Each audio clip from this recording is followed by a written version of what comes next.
Hello, we're back. Okay, this is part 3, and like I said, I don't even know if this stuff is going to get published.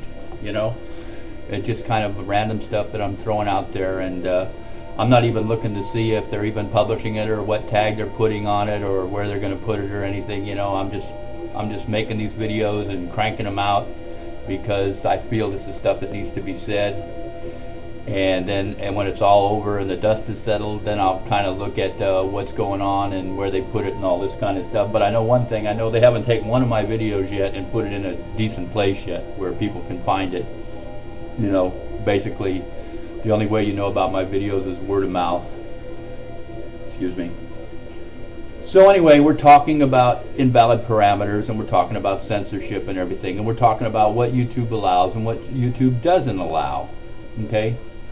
And the one thing I've noticed on YouTube a lot is that if it's mind-rotting crap, then they'll make sure and throw it in the forefront where everybody can see it.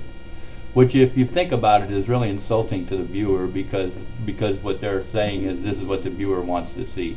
See, this viewer wants to see half-naked people, and this viewer wants to see fights on the bus, and this viewer wants to see a girl throwing up at a party and stuff like that. You know, they don't want to be informed about something. They don't want to be enlightened about something. They don't want to get some kind of education from YouTube, you know.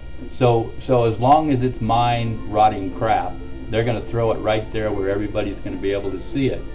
But then something comes up like what I'm doing, or what a lot of other people are doing too, because I've seen some very, very brilliant stuff done on YouTube, you know, that isn't mine. But, you know, and it's thrown in the corner where you actually have to look for it, you know.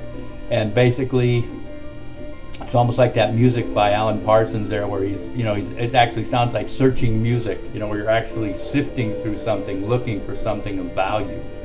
You know, it's like the gleaning process where after the field is harvested, people go out there and glean and sift through what's already harvested to try to find something of value in the field. Well, that's basically the only way you're going to get any kind of education in this world today is you got to glean, because it's not going to be right there in front of your face. You know, you're going to have to actually sift through the already harvested field to find out what's still of value. And we've been talking about some influences here. And this is another influence of mine, and I really respect this person, and he's dead. So there he is, Sid Vicious. Okay. Now, Sid Vicious died of an overdose when he was 17 years old. 17 years old, people. Most of you people watching this video are older than 17. He was dead by that time, because ever since like he was 12 or something, he's seen the hypocrisy in this system. He's seen the hypocrisy in the British aristocracy and the rich and all this kind of stuff, and he spoke out against it, you know. And his frontman for the Sex Pistols, Johnny Rotten, you know, tried to ride his coattails. You know, like, oh, I'm Johnny Rotten and I don't stand for anything, you know, that type of thing. But Johnny Rotten did stand for stuff, because eventually Johnny Rotten came to Sid and said, hey, Sid, I'm sorry, man, I like you, but I can't hang with you anymore. Even you're too outspoken for me. I mean, it's just too much, you know. And when it started cutting into Johnny Rotten's pocketbook, he cut Sid loose. And before Sid Vicious died of the overdose on the plane, you know, he was already considered an ex-Sex Pistol. And he's 17 years old, people. 17 years old. I mean, think about that. The man has already made his mark in society and will always be remembered. And he's dead before his 18th birthday. So anyway, these are the kind of people I kind of look to, you know, because basically I'm a little bit of Sid Vicious, and I'm a little bit of Frank Zappa, and I'm a little bit of Lou Reed, and I'm a little bit of David Bowie. See, I'm a little bit like that too. You know, I've always been like that ever since I can remember. Even when I was a kid, I always took the other direction. You know, I was always the outcast, not because I didn't know better, but because I saw how you could be with the in crowd, and I said, well, I don't want to be with these people. I mean, they're hypocritical, they lie to themselves, they're conceited, they're arrogant, you know, and if that's what it takes to be with the in crowd, I don't even want to be with the in crowd. So I've always considered myself on the outs of society, and I've been proud of it too.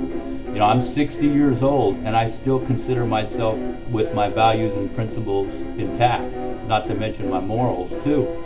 Now, I've gotten a lot of flack for this. You know, I've already gotten flack from YouTube. But the most flack I've gotten is from jobs, is from my friends, is from my family. I've gotten major flack from my family. Pretty much, I don't speak, and 3/4 of my family doesn't speak to me because of my beliefs. But the alternative is to compromise my values and not be who I am. So if that's what it takes to be able to speak to my family, then I'm not ready to do that, okay? The other thing is I've lost several jobs behind the way I feel and stuff like this because I've always fought for injustice and unfairness and stuff in the workplace. And if they couldn't get me out because of my job performance, which was exemplary, then they'd get me out on some trumped up thing, you know? Now, of course, this goes along with the theory of the lone nut who thinks he's got the solution to change the world. Well, I don't think I have the solution to change the world, people. I don't even profess that kind of thing, you know? I think that I have the solution that works for me. The solution I have changed me. It made me a better person. It made me a more aware, alert person. It made me a more moral person, a more valuable member of society, a more principled person. i.e., of course, there had to be somewhere in there where you started believing in something beyond yourself. And for me, it was the Creator, okay? Maybe it's not going to be the Creator for you. Maybe you're going to put another tag on it. But maybe somewhere you're going to come to the realization that there's got to be something beyond this that keeps you going. And I found that, and I'm happy with it. And it's a pearl of great price that I suffered for. And I'm going to keep it despite all the odds, you know. I'm not going to give in to the pressures that comes along with being your own person and your own man. Now, I've already got some people who've contacted me and say they want me to either subscribe to their channel or they want to subscribe to mine, i.e. they want to be friends. Okay, friends, this is a message for you. I'm what I am. I'm what you see. If it's too heavy for you, then maybe you need to find a little bit more fluffier channel, okay?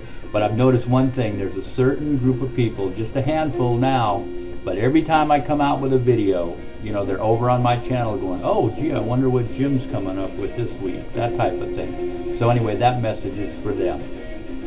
Okay, so like I said, we're talking about invalid parameters and different things and stuff, and it's kind of like a hodgepodge, and I'm kind of like letting you know some of my influences. This is another influence, not as strong as Sid Vicious, but he's right there just the same. You know, I don't think he's as strong as Lou Reed either, or Frank Zappa, but if you listen to his early stuff, then you'll see why I included him. Okay, there he is, Mr. Iggy Pop. Okay, I mean, on the outside, he seems like just this good time boy who just wants to have a good time with rock and roll and everything. But if you get past all that facade and everything and that presentation and you really listen to his lyrics and what he's saying, he does have something valid to say, and he does have values and beliefs that he won't compromise. Like I said, not as strong as the other ones I've shown, but he should still be considered in their crowd. Okay, of course there's other ones, you know, we might get on other videos. I might mention Leonard Cohen. And of course, you know, the one that I haven't mentioned, but I mean, pretty much everybody's influence is Mr. Bob Dylan, you know. And I love what Bob said in his last radio interview, you know, before he kind of like went into obscurity for almost 10 years. And his interviewer said, now, Mr. Dylan, is there anything that you'd like to tell your listening audience? And he goes, yeah. He says, I hope that when I quit doing what I'm doing, somebody else will come along and still do it. And then he laughed, you know, because he knew that that message was only going to be for the people who were really into him and really understood what Bob Dylan was. We're getting up to the invalid parameter, you know, limitation here, so I'm gonna continue this one on another video. Okay, so you guys take care.